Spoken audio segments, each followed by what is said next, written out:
If you're not familiar with the situation that I am about ready to drop here, watch till the end before you comment or say anything. Trust me, you're going to want to listen. Whoa, Nelly, what are you up to now? Oh boy, girl, there's a reason why when it comes to reviewing your content, maybe sometimes you should do that because you tend to forget a whole lot of shit. If you're not sure what I'm talking about with the Rizzler, I'm talking about that day she was crashing out in her car a few days ago about all the hate she gets and the generous heart that she had because she donated $30,000 to some single moms on TikTok. So we're going to clock that one because that's a crock of shit. Now, if you remember, I told you I don't entertain her. I don't really watch her. I'm not saying that I never actually watched her, but I don't really watch her. There was one live that she had on my FYP, which was back when she was still in Jamestown, right before she moved to Buffalo. And this is when she was doing the weekly ranking. There's quite a few tea pages and awareness pages that were talking about this whole nonsense. So we're just going to go back to memory lane. So this one particular day, it was right around when I had COVID because I remember being in my room, laying in my bed and just scrolling through TikTok because there's really not much you can do. And her live came on my For You page, and I actually went into her live and just sat there to see what kind of bullshit she was putting out. Old Nelly girl was asking for cash apps from single moms because she was going to donate $500 to these single moms. And she wasn't exactly like most people when they're doing good things, they're a little bit more chipper. They're like more jolly.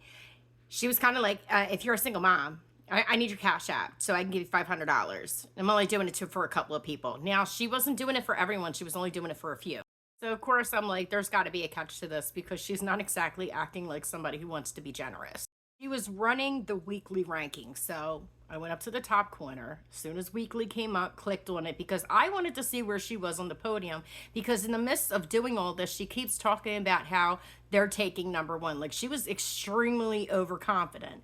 So moderating for someone who was a big creator who battled all the time, I knew a few things about these podiums. So I'm looking, she wasn't in the top 10. She wasn't in the top 20. In fact, she was in the top 50.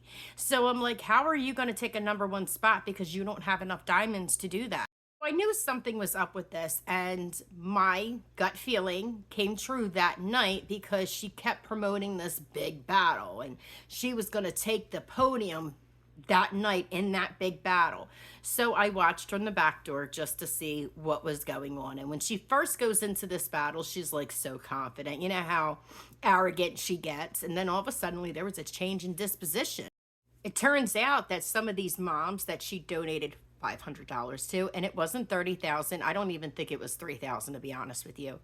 Didn't show up that night in the live. I think one did, and she wasn't even dropping anything major in her battles that would actually help her out.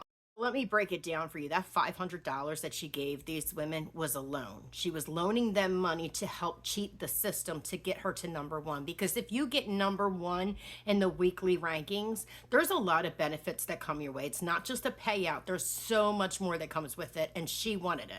So that $500 that she gave each of these women, she gave them enough money to be able to drop a couple roses, maybe some small gifts to help balance out the battle.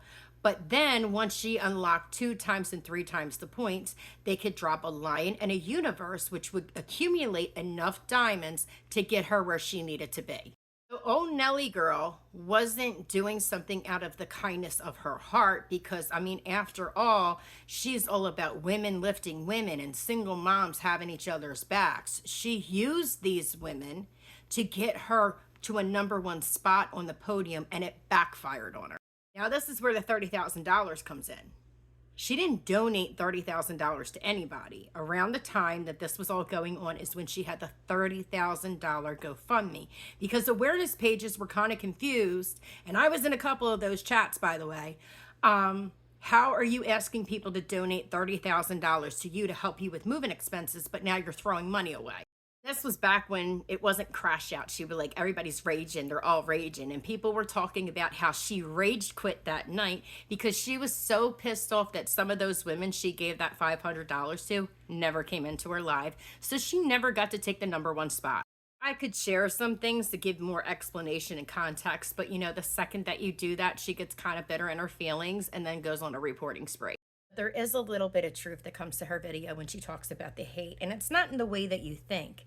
See, we don't really hate her. We hate what she does and how she takes advantage of people. On the other note, she hates us in a wholehearted way because if it wasn't for us standing up to her and holding her accountable, she'd still be playing her little games on the internet.